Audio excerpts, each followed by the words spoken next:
Thanks for that, Will. Okay, apologise for my picture on there, but a little bit before, Managing Director of FCIS UK, ICBA UK member, and the reason why I'm sharing this with you is to say that we have a lot of experience in this sector. We're not a general insurance broker, all we do is trade credit insurance, and in that regard, as part of the ICBA, we have 750 specialist brokers and 70 offices in 50 countries. So I'm sharing with you, if you like, a sum of all those experiences. So what I'd like to do now is say trade credit insurance has a market penetration of 15%. If you look at the companies that should credit insure, that figure should be a lot higher than that. And there's a good reasons why I think that that figure isn't as high. And I want to share with you first some of the perceptions in the market that we come across when we're talking to prospects. So the first one is, like many classes of insurance, we don't pay claims. Certainly based upon, and the stats that I'm using today may not be the industry stats, but they're going to be very similar, but they're stats that we have produced based upon our experience in the market. So when we look at claims paid, it's certainly here, 95% plus of every claim that we have submitted has been paid in full. So this argument that claims don't get paid, we believe the counter argument that is the fact is, yes, claims are getting paid. When you speak to most underwriters, they actually want to pay claims. And I think the industry average could be around 96, 97%. So the vast majority of claims that have been submitted in the last 3 years have been paid in full. The other criticism we hear in the market is that the underwriters insure the good risks, so the good blue chip companies, but don't offer cover on medium to high risk. Again, when we look at across all our portfolio, and that's many trade sectors, in real terms, and this is in real terms, and this is really important in our opinion, we're not just looking at limits applied for and limits agreed, we're looking at limits that have been applied for that relates to a current live customer on your ledger. And then we look at a ledger and we then compare what percentage of that ledger is insured. Then on average, and sometimes higher, is at least 85% of that ledger is insured. And if you look at a ledger for any business, the construction of a ledger isn't all good risk. It is a good risk, medium risk, and poor risk. So across the board, we're seeing the risk appetite in the market being quite positive. And we're seeing underwriters not just underwriting the good risk, but also realizing that unless they underwrite the medium or the low risk customers, or sorry, the high risk customers, then as an industry, we wouldn't have an industry. So we have to demonstrate, I suppose, that we have the risk appetite to underwrite risk that maybe an insured would be uncomfortable in underwriting or trading with themselves. So the fact is that most high percentage of any ledger that we see would actually be insured. So therefore, the argument being is that the underwriter insures both low, high, and medium risk. And then we look at premium. And again, what prospects are saying to us is, but the premiums are high. The fact is, premiums have not really, in real terms, increased over the last 20 years. There is more and more limits being underwritten for less premium. Yeah, if you look at and compare the premium and limits written over the last 20 years. My point is, now is a good time, if you're looking at credit insurance, to negotiate those premium rates. What we are seeing is an underwriters looking at slightly increasing or asking for an increase in premium. And generally, I would say 50% of clients are willing to pay that, but there has to be a trade-off. And that trade-off is going to be, they want more credit limits. And my argument would be is do you really want a policy where there's cheap premium and where we're not covering, or the industry or the underwriter is not underwriting that challenging or difficult risk? So there's going to be a trade-off. So what we're also saying is, when you talk to clients, and I think in part this is a fault of our industry, is when you look at the reasons or the justification to credit insure, as an industry, we've always related premium to bad debts. So the justification to pay a premium or to credit insure is very much linked to, look, you know, your premium could be 10,000, but you could end up with 20 or 30 or 40,000 back in claims. We don't believe that's the right way of positioning trade credit insurance. Trade credit insurance is for us is it should be used as a business tool, and that business tool by definition should be used to leverage receivable funding. And if you look at our portfolio, 60% of every credit insurance policy purchase is linked to a receivable or trade financier. And if you manage your portfolio correctly and you're getting that 85 to 90% of those limit approvals on your current ledger, that should enable you to secure additional working capital. And as we know, available working capital or cash is king. The more working capital any company has, then you've got the basis on which you can look to grow. So at FCIC, we see trade credit insurance really as an enabler to help companies grow, to make the right risk decisions, to access increased receivable funding. And yes, if all that goes bad and there is a bad debt, you have that safety net. But it's all about looking at trade credit insurance as a business tool, as a return on investment, and what benefits you get. And if the sole benefit is that you just want to insure against bad debts, you're not interested in the up-to-date financial information, the increased comfort to raise additional working capital, then I would say that maybe that's why as an industry we haven't grown our market. The other point I hear in the market as a perception is that the policy terms and conditions are complex and onerous. Yeah, I would say that most credit insurance policies, if you place a policy right as a broker, should be aligned to good credit management, yeah, and good credit controls. It's not to replace good credit controls, it's supposed to mirror. So if you've got a policy and a policy text, it should actually look at how you do business, how you set risk, when you collect the debt, and when you involve third-party legal, for example. So from my perception, and certainly our perception here, is that we think there's lots of, if you like, miscommunication in the market. And what I would encourage anyone to do is maybe to look at credit insurance with a fresh pair of eyes, to say, okay, I've looked at it in the past, maybe it was expensive, maybe they did insure some of your risk. I would say probably now, and I'll explain why I think that is later on in the presentation, now you might want to look at credit insurance, say, with that fresh perspective. What's also been very interesting is that trade credit insurance hasn't been high on the agenda for the last 3 years. And why is that? Yeah, I mean, if you look at the global economy, you look at the impact of the pandemic, you look at the current challenges within the marketplace with inflation, there has been low levels of insolvency. Yeah, so if you compare insolvencies in 2020 and 21 and even parts of 22, if you compare that against, say, 2019, the losses have been historically low. However, there's been a good reason for that, is that we were not trading in a normal trading conditions. The economy, as referred to by some economists, was a zombie economy. It wasn't a normal economy. There was government support in the form of CBIL loans. There was lots of cash available. There was, you couldn't put a company into through the court systems. The landlord could go through the process of evicting you. There was lots and lots of, and rightly so, I add, lots and lots of support for companies. So what we've seen during that period is not only no claims, but also very few overdue or payment delays. So there seems to have been a lot of cash. Yeah, there was reduced sales during that period. We've seen low forms of insolvency, and it was this, dare I say it, for business, it was somewhat of a honeymoon period. Yeah, it wasn't real trading conditions. So the concern that we have now is that as we come out of that period of recession, and by the way, let's not forget the long-term effects of Brexit for certain trade sectors.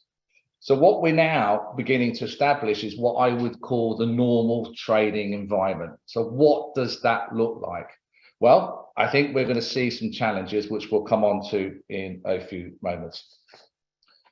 So why should anyone at the moment consider? So we've talked about the zombie economy, we've spoken about low insolvencies, we're talking about the artificial zombie economy, and now we're entering into a different phase of trading and the challenge that it will present.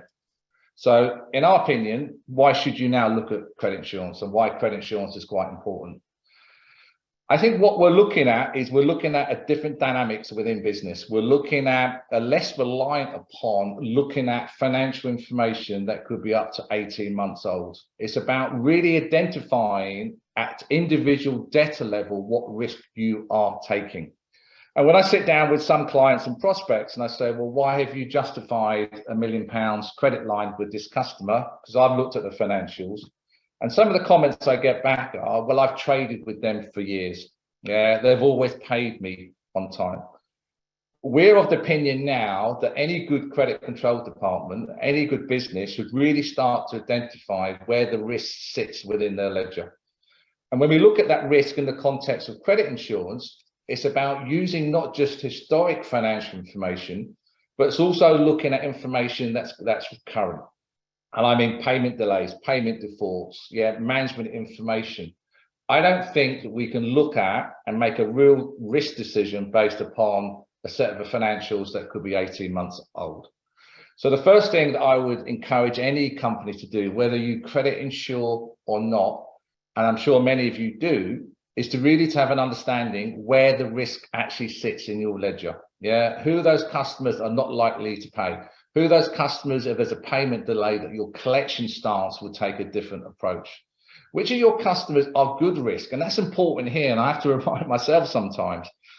This is a difficult period of trading as we come into 2023 and indeed 2024, but there's nothing new.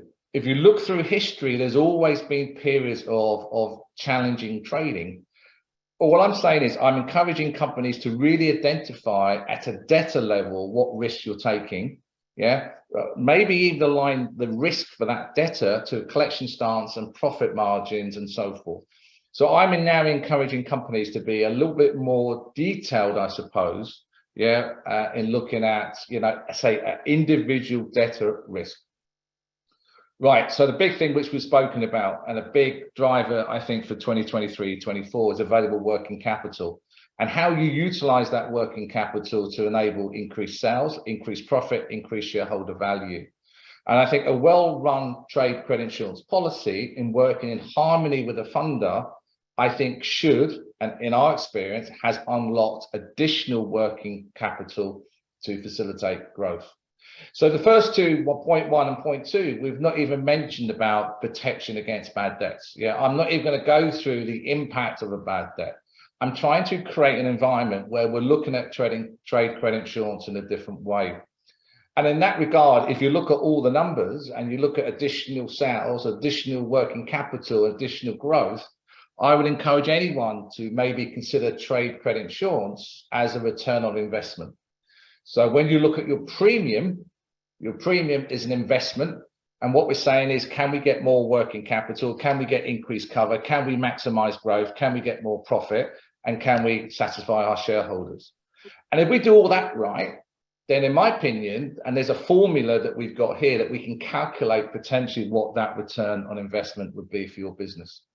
And again, as I said before, if we get it wrong and you do incur a bad debt, then that bad debt would be insured. So what we're doing here, I'm thinking, is making a different perspective or taking trade credit insurance to a slightly different level. And again, we're not positioning trade credit insurance as an insurance in its core and its basic sense. We're taking trade credit insurance as that real business tool. There's a lot of talk in the market, and all of you are probably getting very bored at the moment about the UK financial performance. Looking at what the IMF have said and predicted for the UK economy. You're looking at the growth, which is minimal. You're looking at, are we going to head into a recession? Probably. Is it going to be a deep recession? I think all the economists are now saying that they don't believe it's going to be a deep recession, but it may be a prolonged recession. And it goes back to what I said before. It's about really using credit insurance as that tool to help you make the right risk decision to grow your business during a challenging time. And if you look at successful companies grow through a challenging period. So this is an opportunity for growth, not an opportunity to consolidate and to not to grow your business and maximize your profit. When I start seeing stats about the UK that they reckon that Russia will outperform us, then I know that we're going to have a very difficult trading period. And certainly when you look at the hospitality sector, we think that's a sector that's going to be hit probably by the most. We're seeing the construction sector now coming out the difficult period of trading. So the important thing is, whilst there is an awful lot of negative news, I still think that we're well poised to make a positive recovery at the latter part of 2023 and 2024. But now is the time to make those right risk decisions. What we can't ignore, and you talk to a lot of insolvency practitioners and you talk to a lot of accountants, there is a definite prediction that there's going to be an increase in company insolvencies in 23, 24.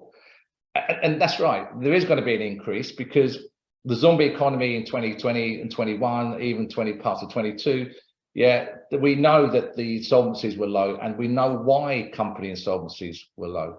But certainly what we're seeing now is a significant increase in payment delays and payment plans.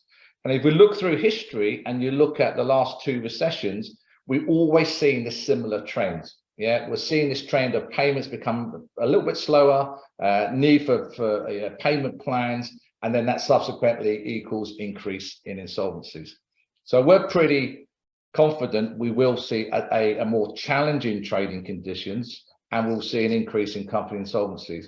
And it goes back to one of my earlier slides. So what risk is there in your ledger?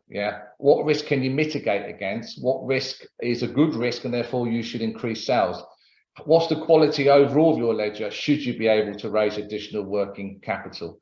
It's taking trade credit insurance on a very much a positive route rather than the fear factor. What happens if you incur bad debt? Well, we know. Hopefully all that makes sense. Okay, so if you look at the market, you look at the UK market, this is, you may be surprised to note that there's up to 14 trade credit insurance underwriters. But if you look at the top 3, top 4, then the Allianz, the AIGs, the Tradius and Coface of this world, certainly the top 3, they represent 70% of every trade credit insurance policy underwritten in the world. But there is, and what we're looking and why we're quite privileged in the UK is the big driver for a lot of this is capacity. So as I said before, premiums and policy structure is important, but if we're not getting the credit limits on the challenging risks, then one would argue what's the benefit of trade credit insurance? As you say, some of the underwriters specialize in different types of policies. So whether you're going to have whole turnover, aggregate, syndicated political risk, short and mid-term risk horizon. And what we're seeing now is and this is the dynamics we're still seeing a very positive risk appetite in the market. So even though we see a negative trend in the economy, because of the competition in the UK, underwriters are still very aggressive when it comes to underwriting risk. There is some exceptions to that, and some of that is we've seen recently where cover has been withdrawn on some household names. But overall, underwriters are underwriting more limits for less premium, even though the economy is looking challenging. The reason why I think I'm noting that is that if there is a need or there's an interest in credit insurance, given the outlook for the economy and given the positive risk appetite, before those claims come in, now is probably a good time to reconsider or to relook or even consider trade credit insurance. What we also know is, certainly as a broker, you have to realize that certain underwriters not only specialize in certain types of policies, they also specialize in different trade sectors. And in that regard, they would have, specific industry clauses for that. They know the buyers, and they may be in a position to underwrite cover because they know the buyers and they've got access to management information compared to their competitors. Obviously, what we also look at is certain underwriters will actually underwrite your credit control, whether you will have high DCLs. Some underwriters offer political risk. Some underwriters have high level of resources within their business. So they've got risk underwriters sitting there analyzing the risk, where other underwriters would actually rely upon your knowledge, your experience within that sector. The interesting development, I think, in the market coming up, we've seen it for some time, is the increased interest in non-cancelable policies. So we go into this period of recession, then if you look at a standard policy, the underwriter will reserve the right to withdraw that cover at any point. You're still insured for what's delivered up to that point.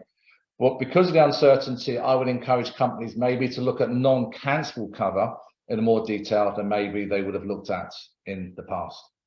The other underwriter as well, also if you're a global brand, then you've got to have the comfort that the underwriter has that global reach. That's local risk underwriting, local gathering of financial information that puts them in a better position to give you those limits. So I think what I'm saying in conclusion is there's lots of competition. There's 14 underwriters. They've got different strengths, different weaknesses, different knowledge in different trade sectors, offer different types of policies, and some are hybrid, some are non-can, some are cancelable. I would say for the first time, maybe you need to reconsider that maybe the traditional underwriter may not be right for your business moving forward. So as a broker, great scope. So I would encourage any broker when they go to the market to really, one, identify the needs, and to go to those underwriters, maybe not the top 4 always, to get a comparison with the marketplace. So again, there's a good amount of choice out there. And again, if you're looking at credit insurance, then say now is the right time. So really, we talked about some of the underwriters. We talked about the difference. There is choice out there. And so the other thing that we're going to see an increase is going to be syndicated cover, which we'll come on to. But again, you've got whole turnover, you've got multi-debtors, you've got single risk cover, The cost would also depend upon, obviously, at the end of the day, the risk appetite of the underwriter and their reinsurance treaty and the capacity they've got on risk and their attitude to risk. And what surprises me sometimes is I don't think as an industry that our premium is aligned to individual debtor risk. It tends to be an overview of the business, historic losses, and a view of the top 10. I think what we're going to see moving forward is greater emphasis on premium aligned to individual debtor risk. The important thing as well is, it surprises me, is also the attitude to the risk and the sector knowledge. There's certain underwriters will price a piece of business very competitively because they understand that market and they like that sector. Where certain, then you go to another underwriter and their attitude to that risk and that trade sector is totally different. So the price could be affected. And we talk about price, again, which we've touched on before. There has been very little increase in premiums over the 20 years. So say again, I don't think that trend will continue. I think there's going to be pressure on premiums as the claims begin to come in during the course of this year and into 2024. So what you may want to consider if you're looking at credit insurance is probably tying in that rate now, because the rates are very competitive for the next 2 years. So you're not affected by general market rate increases. You got your own local policy. The other side of the coin as well, if you're going for non-can or hybrid or cancelable limits, the price may slightly differ as well. And maybe you're willing to pay a little bit more premium, for non-cancelable limits as well. So as a broker, when we present terms to you, we've got to be, we'll give you a full market spectrum and not only just look at the premium, but look at what you're getting for that premium as well. Okay, so on to the next slide. Right, this might be slightly controversial, but I think clients should demand more from the specialist broker. And part of that role should be making sure that not only you get the right terms, you get a competitive premium, but it's to make sure the underwriter is underwriting some of the difficult and more challenging risk and not just the easy risk. What we're also looking at for a broker is that they need to provide what we call pre-vetting. So when you're looking at targeting a customer, an underwriter, broker should be able to give you a view of that company based upon information that they have. And an interesting trend, certainly in the last 5 years to 10 years, I suppose, is there's a need to invest in technology. I think the traditional way of broking a policy will change. Those brokers that just manage a policy, that acts as a post box, that simply asks the underwriter when you ask a question of them, a broker that doesn't challenge limits, not in a position to challenge limit, and doesn't have the technology to monitor performance and improve the overall level of insured debt, I don't believe there's a role for that broker in the next 5 years. What we're also saying is the broker must also have that experience. A client, and let's be quite transparent, A broker would earn 15% of every pound in premium you spend. And as a broker, we have to be able to justify that. So that would include pre-vetting, pre-assessment of claims, making sure we help the company to grow their business, helping the client to make a commercial decision based upon the sum of the information. So in other words, we can't get insurance cover or we can't get you full cover. And this is the reason why. But in the real world, you still might want to trade with that customer at a higher level. So what I think we're saying with this slide is, I think what's going to happen over the next 2-3 years is that clients are going to command more and more. Getting your premium, getting your easy limits, that's easy. Getting the difficult limits, the pre-vetting, making sure your claim gets paid, adding value, highlighting sales opportunities, and willing to invest some of that 15% in technology that helps you to monitor and the smooth running of a policy, which then will equal increased claim payment certainty. So I think the role of the broker, needs to change, and I think it will change. And those brokers that don't change, I question whether or not they'll be in business over the next 2 years. So let's look at the future of credit insurance. It's 35 years. In the last 2 years, I've seen more exciting development than I have ever done in the last 30 years. And what we're seeing now as we move forward is greater alignment to the actual cover that the underwriter is willing to underwrite and the premium. So you're not paying this whole turnover premium on 80% of your portfolio. So we're mapping and matching that cover with the actual premium you pay. And in that regard, on larger deals, we're going to see an increased syndication solutions enter the market. And that's already in the market for some of our larger clients, where you're actually going to 2 or 3 underwriters, and whoever offers you the most cover will get more of the premium in exchange for underwriting more of the risk. So I think this whole turnover, this guesswork, insuring some of the risk, I think that's going to change. We've touched on this already as well. We've got increased use of IT and digital solutions. It has to be part of our industry. And if you look at any other form of insurance, they already use e-commerce, digital solution, artificial intelligence, mass data, and we're going to see that in our market, and indeed some of the major underwriters and some brokers already investing in that side. So this technology will allow a client to make more informed risk decisions, will allow the client to grow their business, will allow the client with insured increased claim payment certainty to get additional working capital.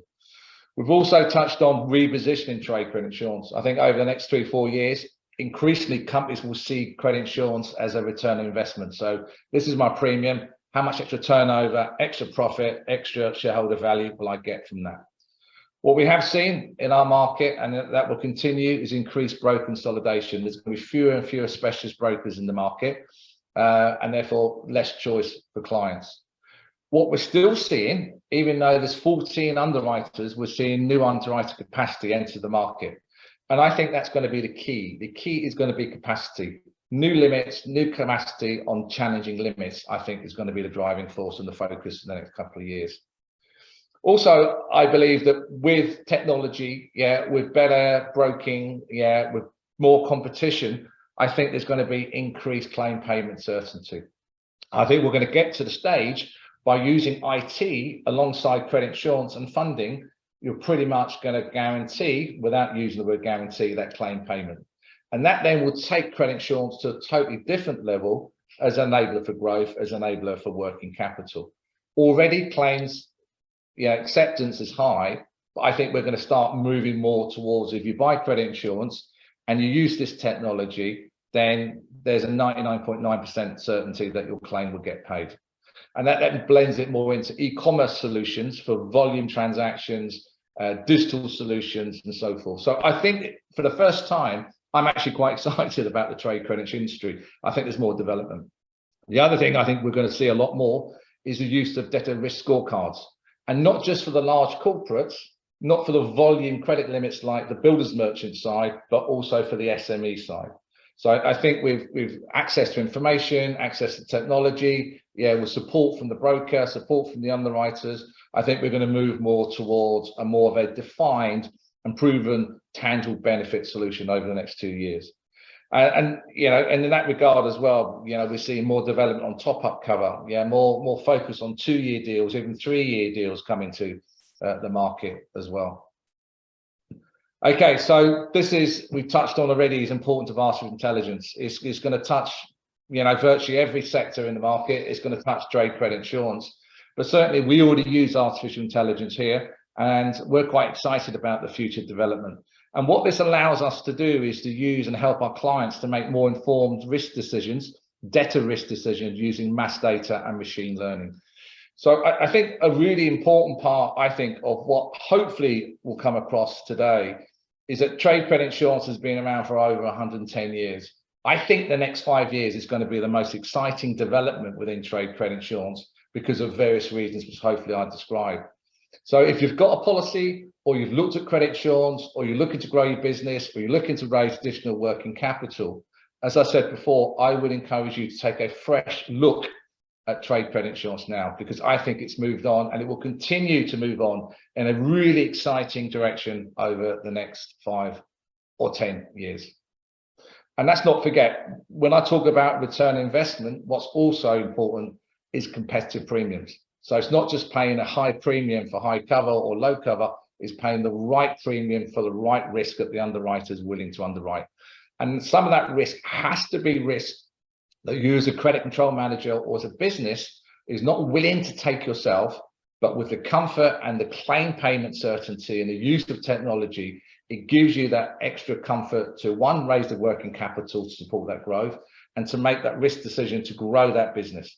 And when we talk about growing, we're not just talking about UK, we're talking about a global solution here. Yeah, so we're talking about markets where there is no financial information, where there's no company's house, but it's a good company, an important sector. Why shouldn't you trade with those customers? So the message for me today is watch this space. I think it's exciting. I think it's going to be challenging trading conditions, but if you use credit insurance in the right way and supported by your broker, I really do believe it will become an important business tool that helps you make those right risk decisions. Okay, so anyone that attended this course, what we've done is we've worked with Allianz. As you know, Allianz is the leading trade credit insurance broker in the world. What we're offering for all that's attended this course, and again, you can contact me personally afterwards, is that based upon, and I described earlier, based upon more up-to-date financial information, based upon pay and performance data, based upon management accounts that you may or may not have, the underwriters, and certainly Allianz in this example, are able to make a risk decision based upon current trading information. And what we're offering everyone that attended this, because it must have been difficult to listen to me for the last 20 minutes to half an hour, is a free ledger analyzer guide. And what will happen there is we take a copy of your ledger, we map it, or Allianz will map it against the latest financial and trading information they've got, and we will grade your customers. And you'll get a report that says, we believe that these are your good customers, your medium customers, and your challenging customers. And what will be interesting is to compare that, I suppose, that report with your own interpretation of that risk. And by getting that report, there's no, there's a complimentary, you don't need to buy credit insurance. We're just, we're trying to demonstrate that an important feature of trade credit insurance is the information that we've got. And this report will just give you an insight based upon a third party where the good, bad, and indifferent risk sits within your ledger.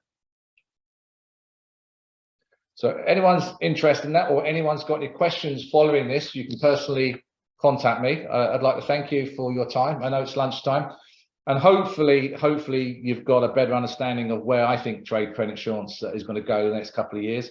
And again, just to reinforce, I'm actually quite excited about the industry for the first time in a long while. I think now is the time to really look at why, one, you credit insure already, and two, why you should consider trade credit insurance moving forward. And hopefully I've explained some of the justification why I think you should do that. So it leaves me to say thank you for your time. And I don't know, there's a few questions, so let me go to those questions.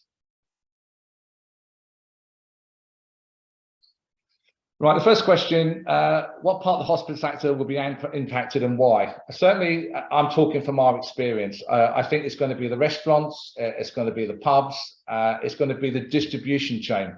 What we see when it comes to hospitality, it's not the end customer. So in this case, the pubs, the restaurants, it's the supplier. So I think what we're going to see is a knock-on domino effect, from the primary, secondary supplier to the hospitality sector. So again, it's going to be restaurants and mainly your pubs. And I think what we're seeing now is certainly when you look at some of the hospitality sectors, they are struggling. They're struggling on footfall, they're struggling on supplies, they're struggling on increased energy costs. We've seen this morning that inflation has gone from 10.5 down to 10.1. That's not going to make a real difference to these companies. So I think with inflation, supply issues, Brexit still has its play. With the consumer spending less, I think there's going to be mainly your pubs and your restaurant. A copy of the slides, yes, for those who want a copy of the slides, more than happy to send them over to you.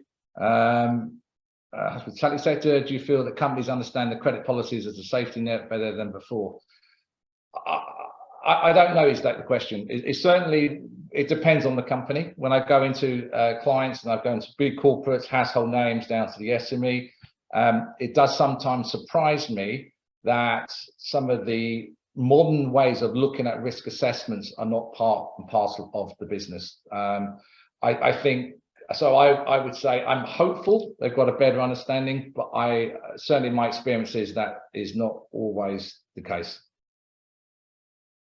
So the important thing is, say, do you feel companies, another question here, let me read it here. It's a long one.